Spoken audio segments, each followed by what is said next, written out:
আপনারা জানেন আমাদের প্রচলিত বাংলার গ্রামে একটি প্রচলিত প্রবাদ, ফাটা বাঁশের আওয়াজ বেশি। রামনবমীতে বলেছিলেন 1 কোটি লোক জমায়েত করব, বললেন সনাতন যজ্ঞ করব সেই 30 তারিখ যেদিনকে জগন্নাথ ধামের উদ্বোধন হবে, লক্ষাধিক লোকের জমায়েত করব। হাইকোর্ট জানেন যে 3 থেকে 4 হাজার বেশি পেরাবেন না, 2-2.5 হাজারের মধ্যে আটকে যেতে পারেন। ওই কারণে 3,000 লোকের মধ্যে অনুমতি দিয়েছেন, যজ্ঞ করবেন। তবে আমি খুব দুশ্চিন্তায় আছি। আমি মহামান্য আদালতের সিদ্ধান্ত অক্ষরে অক্ষরে মানি। আমরা মমতা বন্দ্যোপাধ্যায়, অভিষেক বন্দ্যোপাধ্যায়ের নেতৃত্বে সংসদীয় গণতন্ত্রকে সামনে রেখে মানুষের সেবা করি, পথ চলি, সংবিধানের আইন আমরা মানি।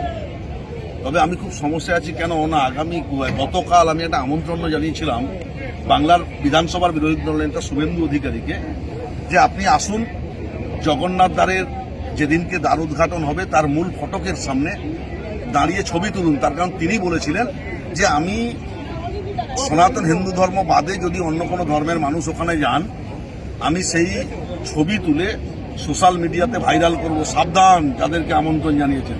এখন আমার কাছে প্রশ্নচিহ্ন যে উনি কোন কাজটা প্রথম করবেন, ছবি তোলার জন্য আগে আসবেন না যজ্ঞ করতে যাবেন। তবে আমার মনে হয় যেহেতু তিনি সোশ্যাল মিডিয়াতে চ্যালেঞ্জ করেছেন, মিডিয়ার মাধ্যমে চ্যালেঞ্জ করেছেন, আমার মনে হয় মূল ফটকদারে দাঁড়িয়ে আগামীকাল 10টা থেকে 3টা পর্যন্ত ছবি তোলার কাজটা যদি সম্পন্ন করতে পারেন, তবে তিনি মার্কিং করতে পারবেন যে কারা কারা এখানে প্রবেশ করেছেন।